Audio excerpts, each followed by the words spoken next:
Where is there a place in St. Louis where you can get boxing, wrestling, and cheap beer? We're going to talk about that on St. Louis in Tune.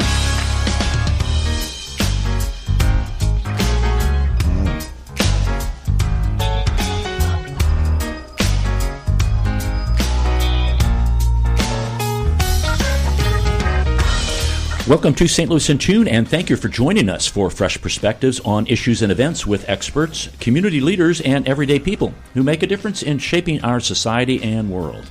I'm Arnold Stricker, along with co-host Mark Langston. Greetings to you, Mark. Hello, Arnold.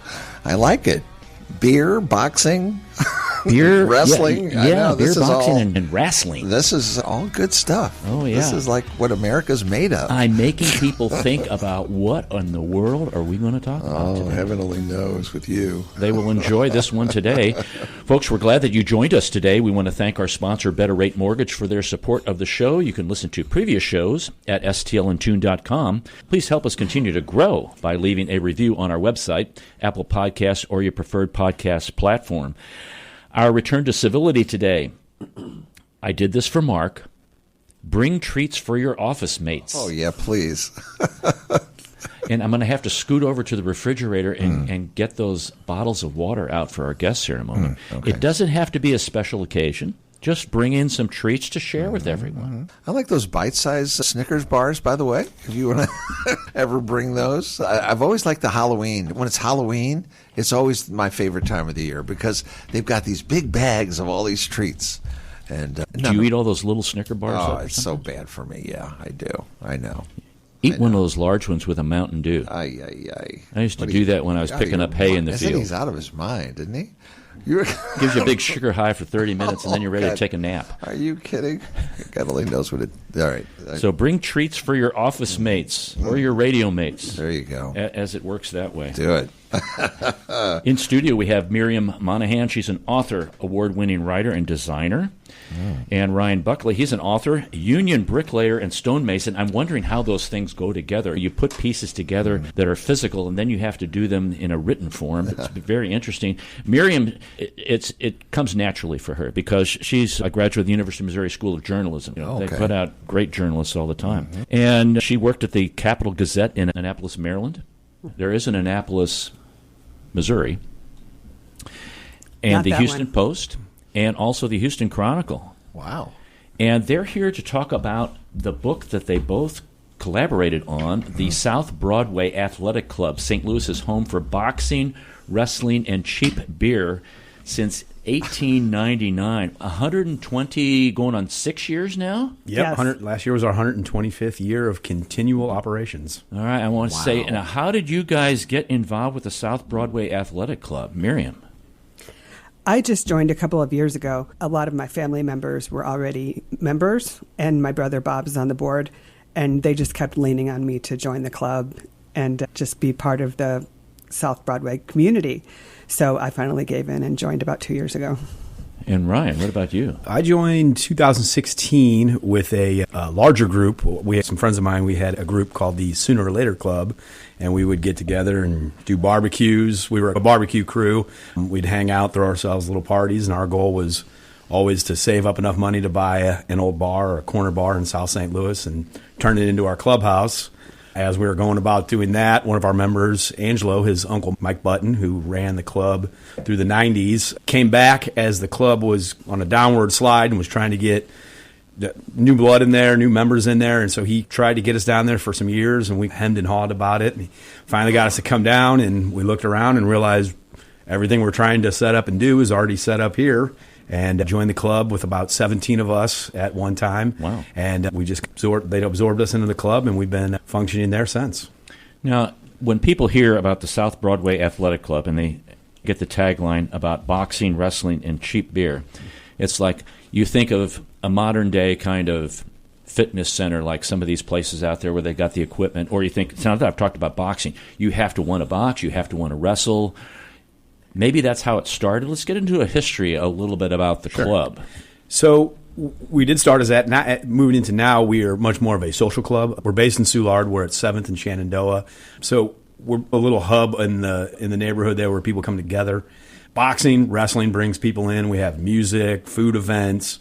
People will come to us. People rent the place for weddings. There's been numbers of weddings that have taken place there over the years. How but fun. It's really, beside the wrestling and the boxing are definitely part of our history and still continue to this day, but it's much more of a gathering place for multiple different events. And now we have Queen of Hearts every Thursday also. Yeah. And our current jackpot is over $100,000. Oh, my. Whoa, okay. What's the day and the time for the drawing? Thursday's drawing's at 8:15. We do it every Thursday. We put a band on, so we have a band every week. People come down. We have the bar open. Everyone hangs out. It's a big gathering in the neighborhood. And as the jackpot goes up, so does the number of people in there. Yeah. And the jackpot is pretty high right now, so it's a pretty crowded and fun event on a Thursday night. Well, now, I was reading through the book, and people would actually learn to box, or they would learn to wrestle, and many awards, Golden Gloves from folks that were down at the South Broadway Athletic Club, and even, I think, the Olympics. Oh, yes. In the 1904, which was the first year of the club, I believe. No, the club was in existence. We sent 2 wrestlers to the 1904 Olympics. That's right. It was the one of the third modern Olympics at the time. Yeah. And it was before countries sponsored teams and they put out calls for local athletes, and we used to train boxers and wrestlers back at that time. In our early days, we were a full functioning gym. We trained our boxers, trained wrestlers there. We had coaches.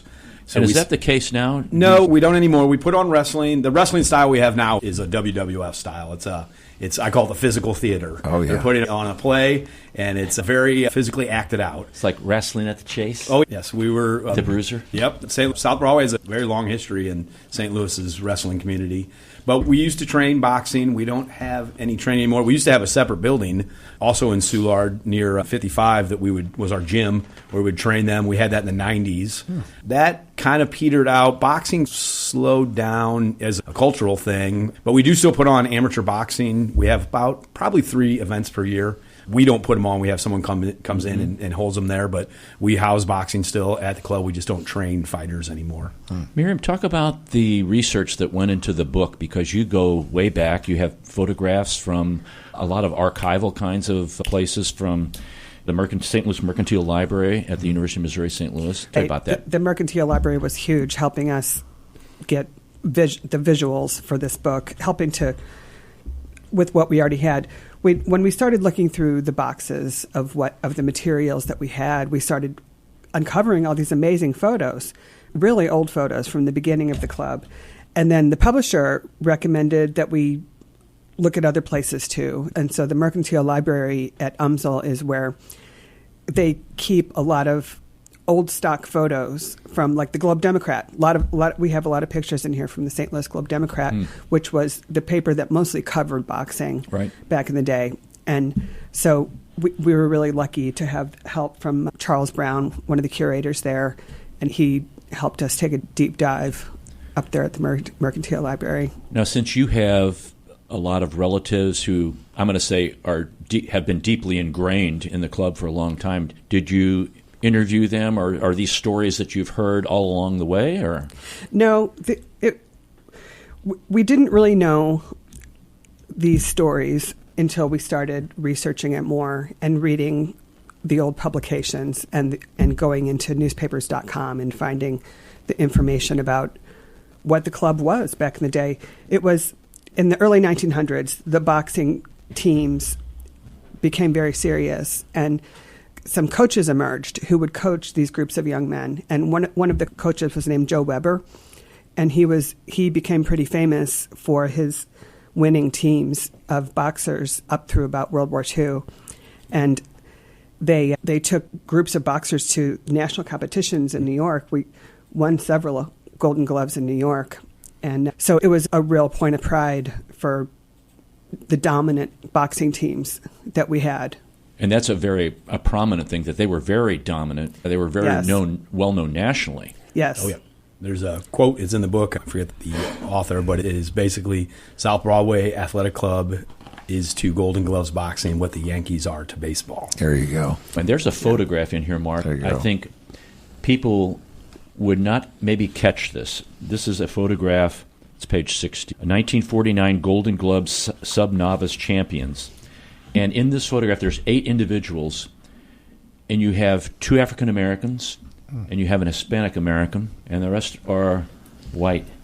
Now, in 1949. That's great. That's unusual. That's very unusual. And one of the young men in this picture here came to the club last summer, and Ryan took this picture of him holding his picture. Tony Martinez. Yeah, he's in the Hall of Fame, the Boxing Hall of Fame. Our Hall of Fame, and he came back for a boxing event we had over the summer and talked to his family. He's 94 years old now, and that's him holding his picture back when he was probably about 18, 19 years old. Oh, my. I have been involved with the Turner Group, very similar. I grew up going to the Turner Gym. Yeah. And it's now these kind of... like you were talking about, Ryan, they become more of a social thing. What has the South Broadway Athletic Club done for Soulard? And how has Soulard embraced, and how has the club embraced Soulard? You work with each other kind of jointly, especially like around Mardi Gras time and other things like that. Mardi Gras is a big event for us. Mardi Gras is such a big party in St. Louis, and if you're in Soulard, you're part of it, whether you want to be or not. But we love being a part of it, and we hold a big party every year inside the club. We have bands playing, music, drinks, food, and then we also, the parade route, it's taken multiple different routes throughout Soulard, but now it runs down 7th Street, Broadway, right up in front of the club. So we set up drinks outside, food outside, and we host a lot of people, fill the place up for the day. And it's a big event for our club, and then it's just a big event in Soulard. So we take part in that since the beginning. And it's our biggest fundraiser of the year. Oh, yeah. Is the Mardi Gras. Oh, yeah, Yes. Mardi Gras. Are most people members of the club, are they like in the Soulard area or in the South City area here? I would say mostly South City, but we've been bringing on more and more members as people come down and find out. A lot of people don't know they can join the club. They'll come down and find out they can be members of it. We don't. It's pretty easy entry. You come down to a meeting. It's $25 a year and kind of helps us keep small amount, but it helps keep us keeping the place humming.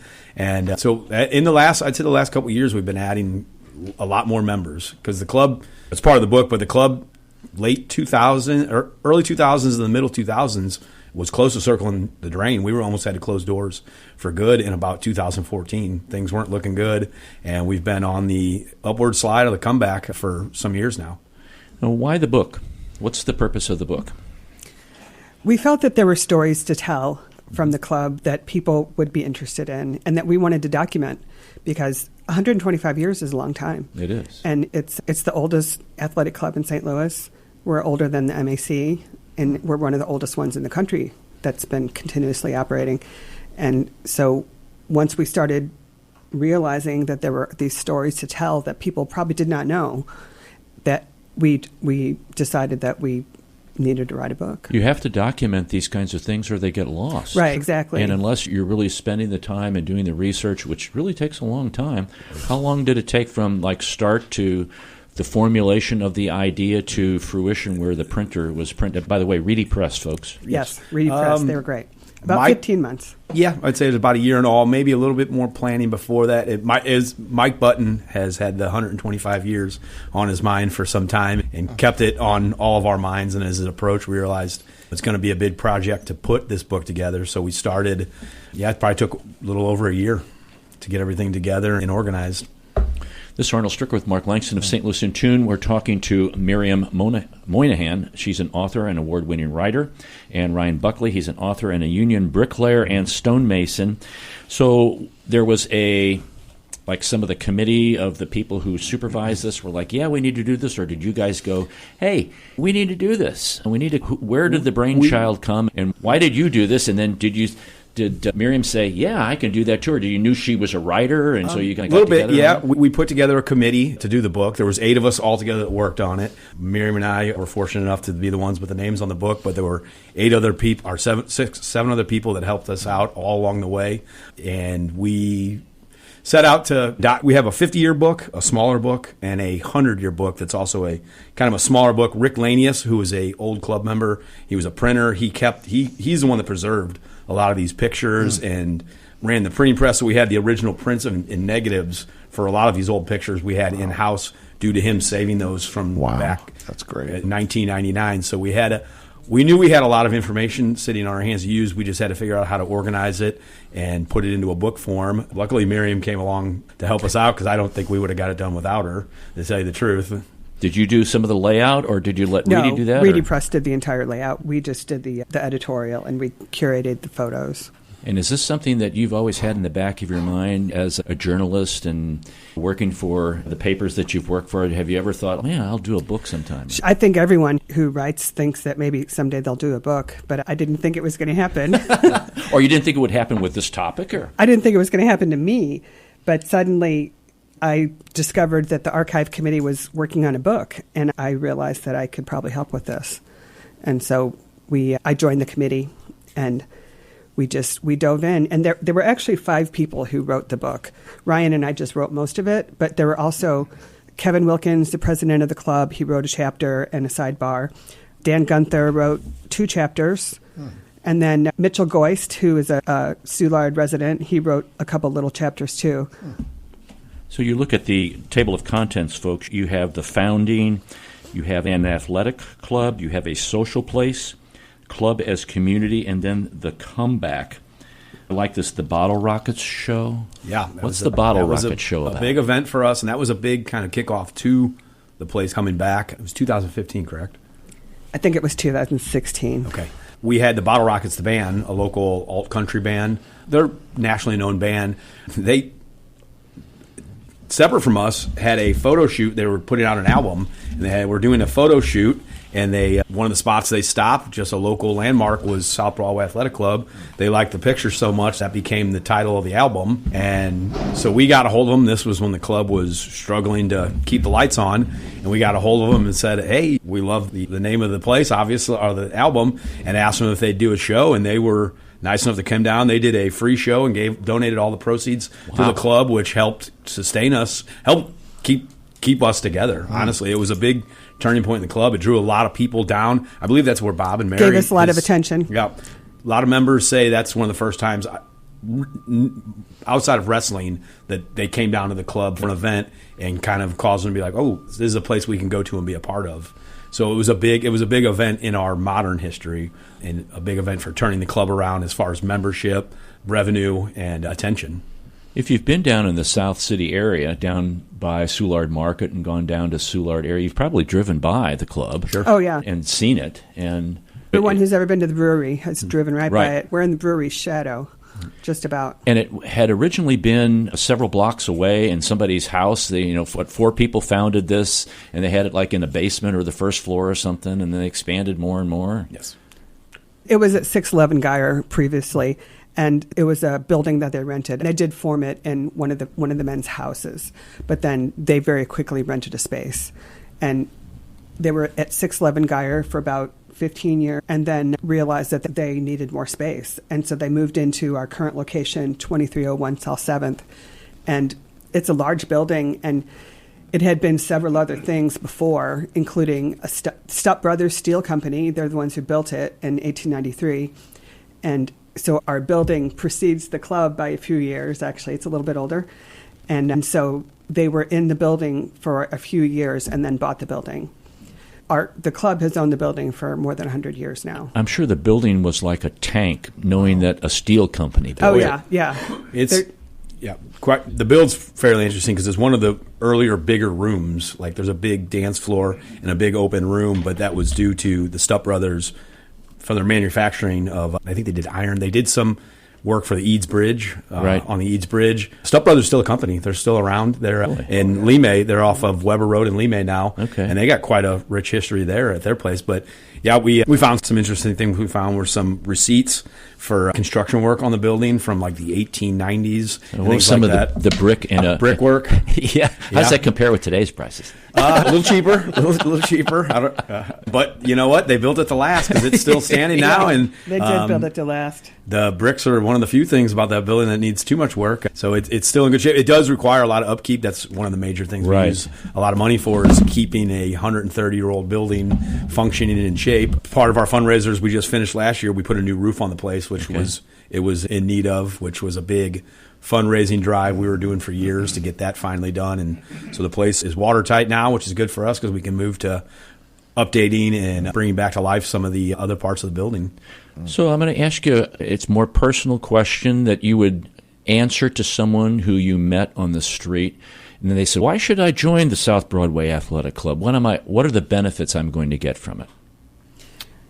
It's a community, and it's the club is not just the things that, it's not just the music and the wrestling. It's also being part of the community and part of the fabric of Soulard and South City. And every month we donate to certain organizations in the area and try to be good civic neighbors. We allow groups to have meetings in there. The St. Louis Fire Department recently had a several day long training in our main room. And so we feel like being part of it is contributing to the strength of South City and Soulard, and also just being part of the fabric of the community in St. Louis. That's excellent, Miriam. Ryan? For me, I'd say it reminds me a bit of my childhood, growing up in South St. Louis. I went to Catholic grade schools. I went to St. Cecilia's grade school. And when you go to a small Catholic grade school, we're sitting in St. Elizabeth's old location now. When you go to a Catholic grade school, everybody gets put to work. You have a job to do. You're moving tables, chairs, sweeping floors. And it feels like that type of community without the church or the religious affiliation, but everybody pitches in. It's a member-run organization, so you find your place of what you can do to help out the club. And it's something to work for that's a bigger thing than just your personal. You can brings you into contact with other people that I wouldn't have normally met or had any interaction with. So the social part of it is very much a part of the club, that the amount of people that get together there for, like you said, whatever event, wrestling, boxing, music, food, it brings people together. And once you get together, start having a drink and hanging out, you're friends with new people that you never would have met before. And besides the Thursday drawing, which is up to $100,000, folks, you do regular events besides the wrestling? The wrestlings we have a monthly meeting, a membership meeting we have that if you'd like to join, you can come on down. That's every second Friday. And then every second Saturday is MMWA Wrestling, which has been going on since the early 80s. As far as other events, every Thursday when the Queen is going, when we're on a deck, is open from, I'd say, about 6:30-ish till 10 o'clock at night when we're open for the Queen. And that's open to the public? That's open to the public, yeah. Okay. We invite the community to come to this event. It's open to the public. Other events, it does get rented out. We just had other members put on events there that people can come down to. We have a yearly, the Punk Rock Pig Roast is June 21st. We have barbecue pits out in the backyard. We cook a pig and we put on a bunch of punk rock bands inside and outside, and that's an all-day event, kid-friendly. That's a good fun day. This is the 5th year we've been doing that, and that's been growing. Music events we have every year. The Wednesday before Thanksgiving, we have The Last Waltz. If you've ever seen Martin Scorsese's documentary about the band, The Last Waltz, they play all the band's catalog, and a bunch of the who's who of musicians in The Last Waltz, the documentary, come on to play the band's last show. So a lot of local musicians come down and redo that every year. They play all the music, and it's a revolving door of who's musicians in St. Louis that come down to play the band's music. That's cool. Folks, it's the South Broadway Athletic Club, St. Louis's home for boxing, wrestling, and cheap beer since 1899. Miriam Moynihan and Ryan Buckley. This is a book by Reedy Press. Nene Harris. Nene's been on the show multiple times. Great author. She did the foreword on this. Great book, folks. It's a good one to get an understanding, especially if you're in the Soulard area. You really need this book because there's a lot about some Soulard history in here that you may not know. And it's a great book to understand what are some of the things that have held our community together. And South Broadway Athletic Club is one. Thank you both for coming in today. You mentioned where to get the book. Yes. You can come get the book from us on June 13th at our book release party, Friday, June 13th at 8 o'clock. The book is also for sale at local Schnucks. It's for sale at Barnes & Noble. We'll be there signing on Sunday from 12 to 2. Ryan and I will be there. Wow. It's for sale at reedypress.com and several other places in the area. So June 13th, what time? 8 o'clock. 8 o'clock, and that's at the Athletic club? Yes. Okay, and where are you signing books at? Barnes & Noble in West County. And what date is that? Sunday, June 8th from 12 to 2. Okay. So anybody can just go into the athletic club and get a drink? We don't have open hours. It used to be, we had a fella named Brian Dog, who's a longtime member, and Our hours used to be when dogs, cars out there were open. But he's retired as of these days. So Thursday nights is our open to the public. Anyone can come down. All right. That's a good night to come down there. If you ever want to come down for wrestling, those are every second Saturday. And then there's general events that'll just pop up that you don't have to be a member to come to. Meetings, if you're joining, you got to be a member to come down to. But if you're joining, come on down and we'll get you signed up. Sounds like fun. Yeah, the website is sbacstl.org, sbacstl.org. Thank you both. Thank you. Thank you so much. We're going to take a brief break, and folks, we'll be right back. This is Arnold Stricker with Mark Langston of St. Louis in Tune. Don't go away.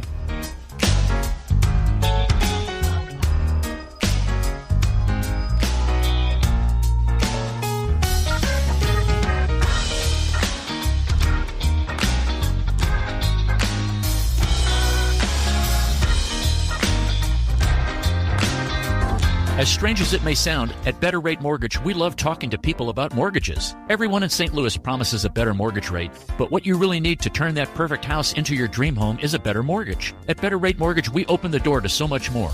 So where are you in the home buying process? Researching? Maybe wondering how much you can afford? House hunting? Get a pre-approval from Better Rate Mortgage. Ready to buy? Our team is ready to make your mortgage process fast and easy.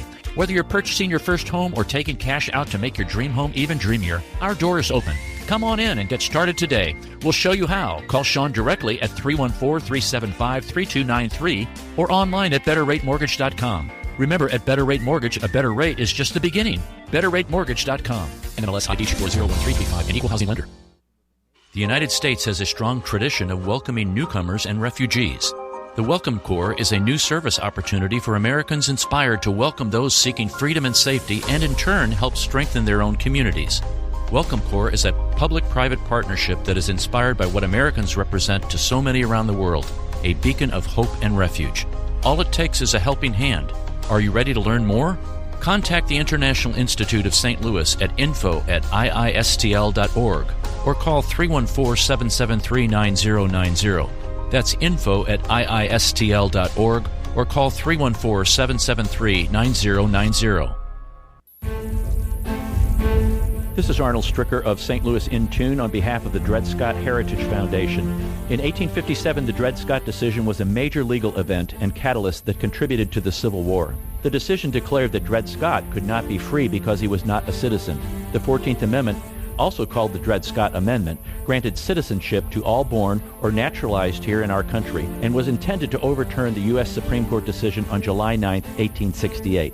The Dred Scott Heritage Foundation is requesting a commemorative stamp to be issued from the U.S. Postal Service to recognize and remember the heritage of this amendment by issuing a stamp with the likeness of the man Dred Scott. But we need your support and the support of thousands of people who would like to see this happen. To achieve this goal, we ask you to download, sign, and share the one-page petition with others. To find the petition, please go to dredscottlives.org and click on the Dred Scott Petition Drive on the right side of the page. On behalf of the Dred Scott Heritage Foundation, this has been Arnold Stricker of St. Louis in Tune.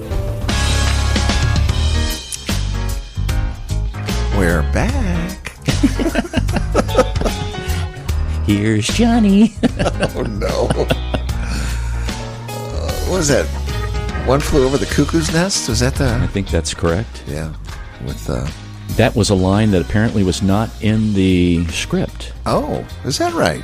He improvised that, and they liked it so well that that's a Jack Nicholson thing. He was very scary when he delivered that line. Oh, my gosh, yes. It was pretty scary, I remember. Folks, we hope we haven't scared you. This is Arnold Stricker with Mark Langston of St. Louis in Tune. We just had a great conversation with Miriam Moynihan and Ryan Buckley about the South Broadway Athletic Club. As we were talking going out, it really should be a National Historic landmark. Yeah. 125 years, 26 years now. We could have spent more time with them too, talking about all sorts of stuff. Has it been continuously open? Yes. I thought there was a moment there where it was slipping. It almost. They were really struggling. I think part of it related to how life goes in life, you know, interests and things like that. Yeah. These clubs were very popular back in the 20s and 30s and 40s, and because they were athletic clubs. People would go there to exercise, they would learn to box or those kinds of things. Mm-hmm. And then that kind of waned when the suburbs opened up a little bit more. And people doing their own thing. I'm going to open up this gymnastic or dance club, and people moved out of the city, moved out of Soulard area, and now it's become more of a hot spot. I'm glad they kept it alive since 1899. That is, wow. Have to have a lot of dedication.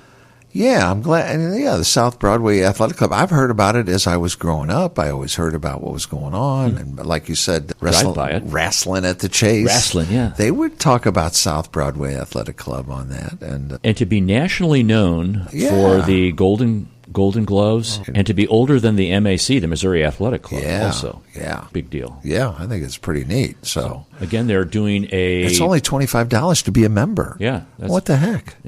Go to see the movies. Boom. I'm going to go down. Year. Yeah. Heck yeah. I'll give them $25 to be a member. So June the 8th, they're signing at Barnes & Noble. And June the 13th, they'll be down at the club at 8 o'clock. So if you can check that out. Otherwise, go to Reedy Press. Or I'm sure you can go to Amazon and check that out. Or all these other places around that sell books. Okay. I have what do you call it? Something that annoys me. What's that? I just always want to talk about things that annoy me.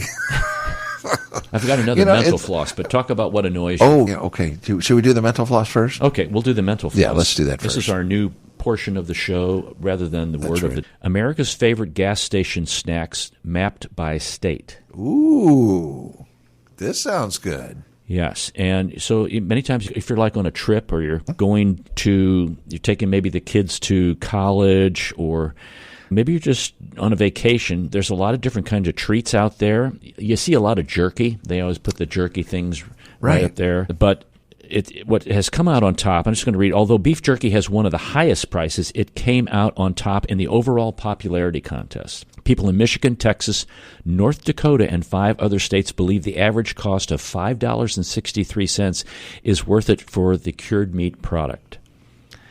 And on the sweeter side, the second most popular snack, Rice Krispies treats.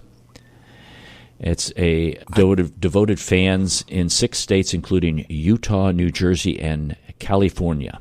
And in third place is Skittles. 5 states preferring this. They're so popular that Mars, the company that produces the billions of fruity candies each year, is really struggling to keep up with consumer demand. So for Skittles, then you have Taquitos, Chex Mix, Snickers, Bugles, Starburst Minis, Nacho Cheese Doritos, Flamin' Hot Cheetos, and Peanut M&Ms. Now, my snacks are not on those. Really? No. I like to get pistachios, and I know you love pistachios too. I love pistachios. I like to get the shelled ones. I also like peanut butter crackers. We used to eat the red pistachios when I was a kid. Red pistachios. We didn't even know that. Yeah, it was probably red dye.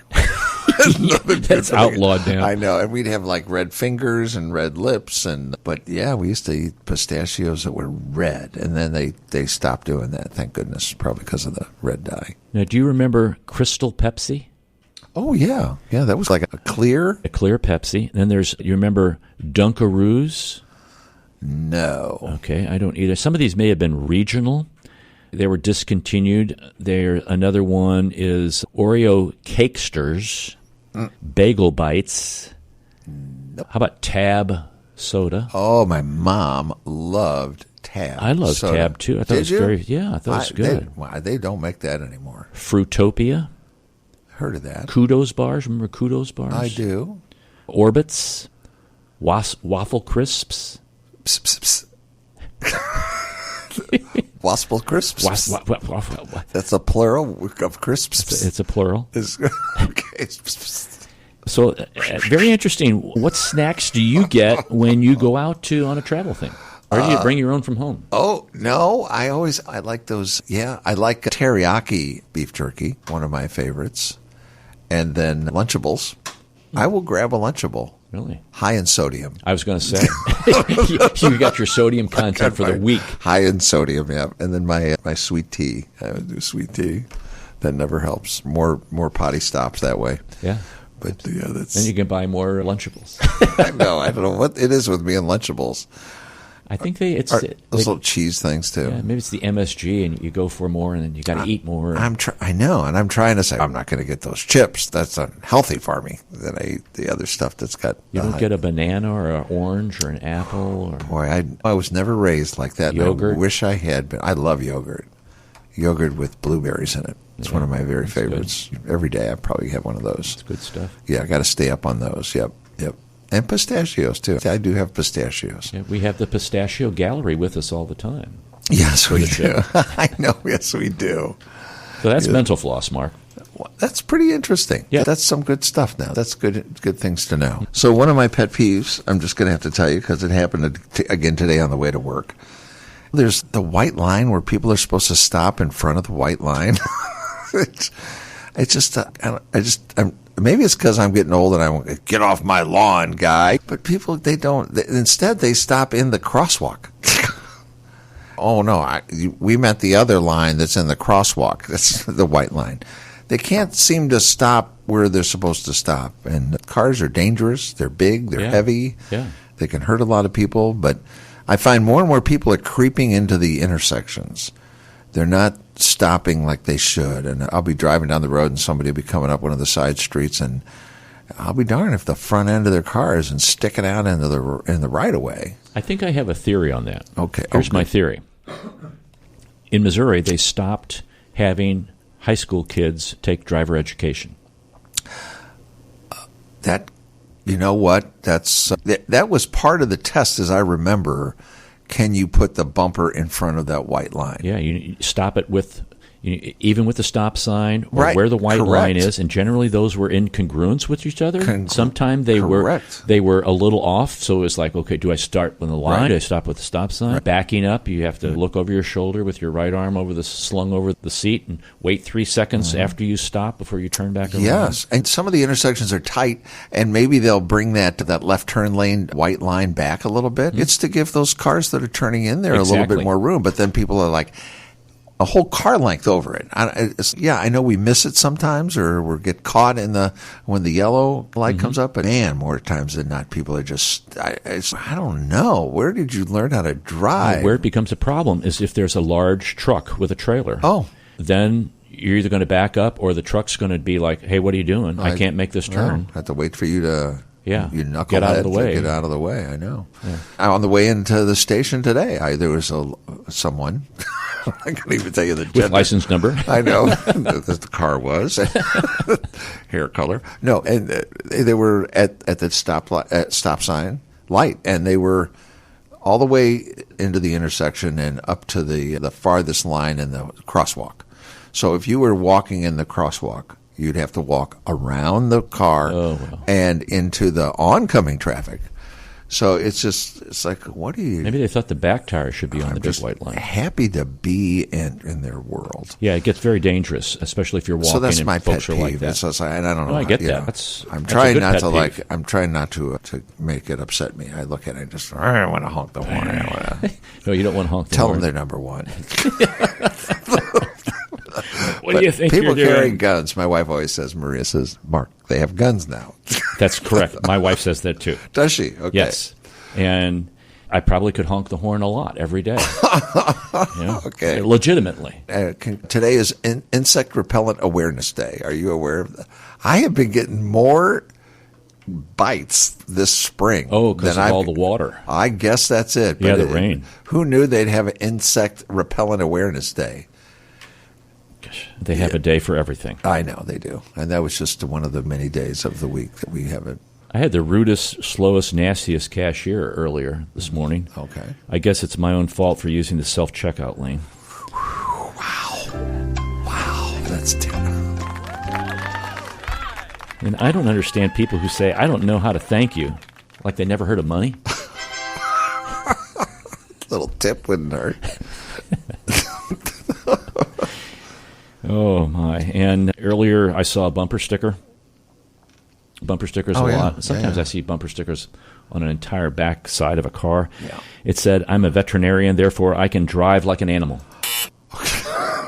Suddenly I realized how many proctologists are on the road. Wow. And as a kid, I used to watch The Wizard of Oz and wonder, How someone could talk if they didn't have a brain, but then I got social media.